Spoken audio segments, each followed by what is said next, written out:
Have you ever seen the inside of a children's ward? There are many wards of this kind in hospitals throughout the country. These youngsters are victims of home accidents, burns, a fall, poison, lacerations, eye injury. Most of the accidents occurred between the hours of 4 and 6 p.m. to children, ages 1 to 5. Every one of these accidents could have been prevented. Let's examine some accident facts and the circumstances leading to the near-fatal mishap of one of these youngsters, 2-year-old Richard Danbury.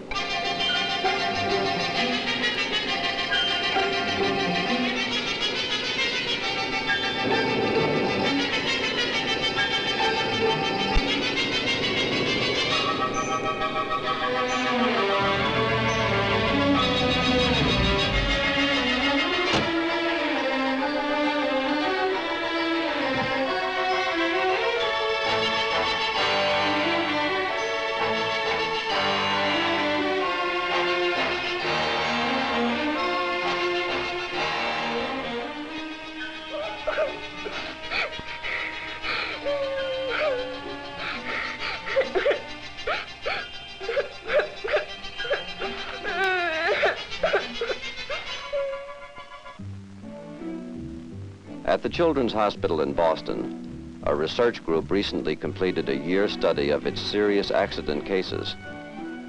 The findings revealed a set of emotion-charged circumstances which set the stage for an accident. Most accidents were traceable to simple, everyday occurrences. Heading this study was Dr. Robert J. Hagerty, now Chief of Pediatrics at the Strong Memorial Hospital, University of Rochester. You know, parents can do a great deal to prevent accidents. We as doctors can immunize your child against a lot of diseases like polio, tetanus, diphtheria, things that used to be such a problem to children. But only you as parents can immunize your children against accidents, which are the greatest cause of death and trouble with children today. Now let's look back at Richard and see what some of the causes of his accident were and how they could have been prevented. The day got off to a bad start. The family alarm clock was a half hour slow. It put Bill behind in his schedule.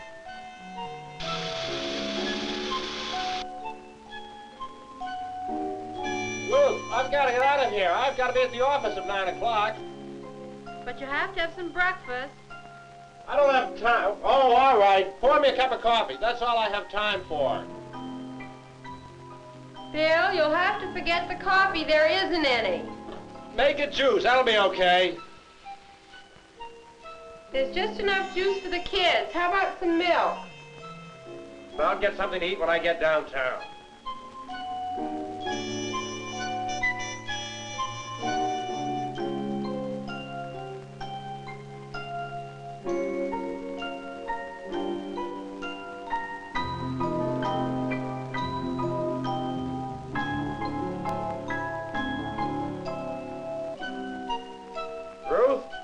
Those papers I was working on last night? They have to be here somewhere. The children haven't been in here and you left them here. Well, I've got to have them at the office. Well, they're here somewhere. Oh, forget it. I'll get along without them. You're never going to find anything in this house. You've got to get those bills finished today or we'll never get away on vacation. All right, Bill, I'll try and get them done today.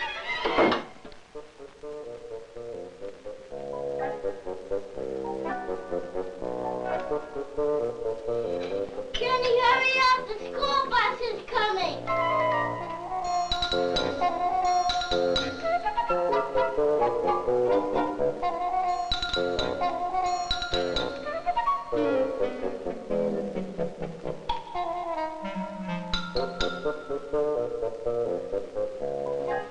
Okay, come on in, Jeff. Hurry up.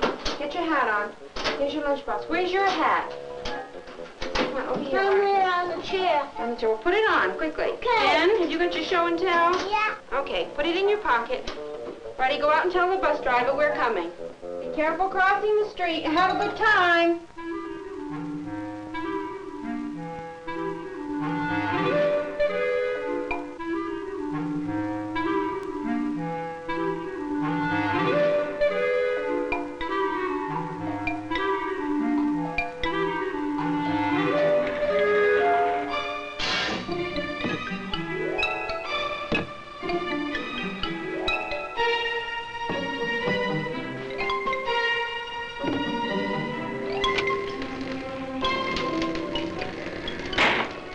Richard, what did you do that for?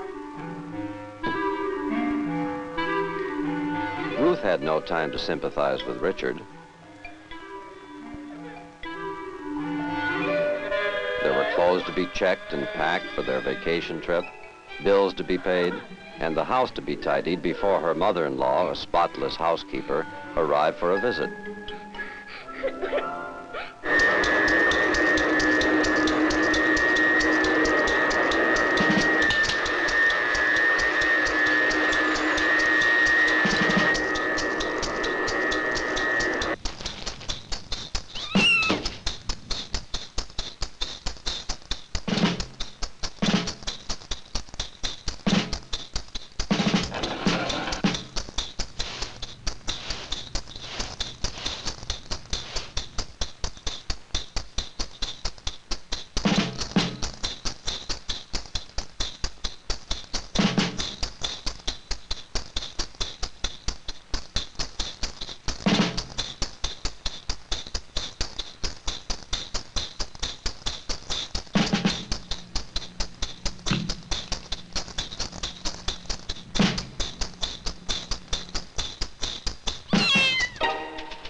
Ruth was so busy that she forgot about Richard's nap.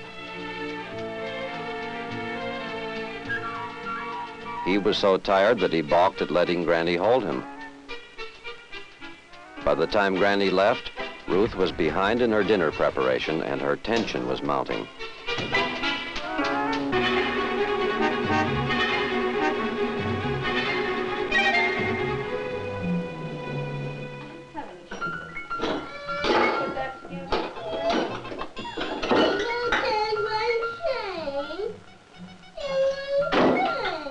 Is that you, Bill? Yeah.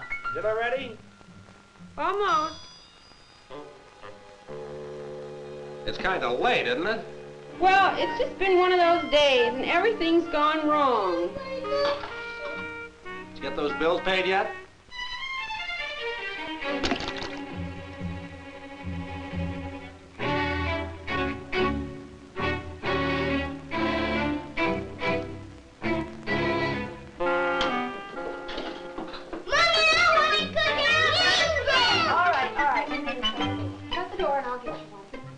Shut the door. All right, now, here, take your cookies, take your things off, and go in and watch television. Hurry up. Ruth, where are the towels? I'm in the shower.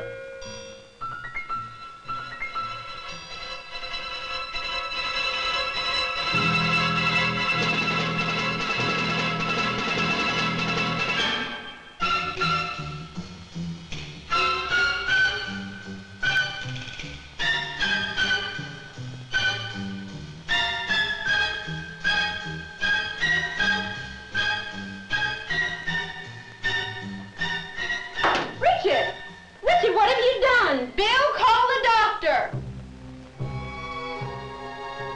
Richard Danbury was the unfortunate victim of Dr. Hagerty answers this and other questions on how to make the home a safe place for children. In the study that we conducted at the Children's Hospital in Boston, we found that most accidents could be prevented if parents would observe the 8 danger signals. Now let's take a look at these. This is danger situation number 1, the hungry child. The most dangerous time is the hour just before supper. At that time, small children are tired and hungry, and they will eat anything, even if it's a poison. What to do? Well, try and forget the clock. Feed the child, even if it makes dinner for the older people wait a bit. The second cause, fatigue, is almost as dangerous as hunger. In 3/4 of all accident cases of young children, the children involved are either hungry, tired, or both. Forget exact nap times. When a child is obviously tired, or when you're ill, pregnant, or it's just one of those days, you can't be as watchful as usual. You just don't have the energy. On those days, try doing just the things that are absolutely necessary. Another high accident time is when your family is vacation bound. Children are excited, and this excitement can lead to accidents. Be especially careful at these times. If you go out, leave your child in the care of a reliable babysitter who knows your child's ways and who really cares for him. Too many parents have returned home only to find that the babysitter underestimated what their child could do or did not pay enough attention. Our study found that accidents often occur in families when the parents argue with one another, especially when the children are around. Children have a way of knowing when their parents aren't getting along, and it bothers them, and it's at times like this that accidents occur. Next is the overactive child, particularly the toddler and the 2- and 3-year-olds. To keep him in one piece requires constant supervision. And finally, another cause of accidents is failure of parents to recognize the developmental stage that their child is at. Children grow and develop very rapidly, and it's hard for all of us as parents to realize that our little 2-year-old has grown up to the point where he can climb up and get into the medicine cabinet and get at those poisons. Probably warnings such as don't do this and don't do that won't help very much, but they may at times even trigger off an accident. What I think is important is that we recognize that these accidents occur at the time when things are going wrong in the family. If we take things a little easier at these times, this will prevent accidents. Only in this way can we prevent what happened to Richard. Let's make this accident the exception rather than the rule.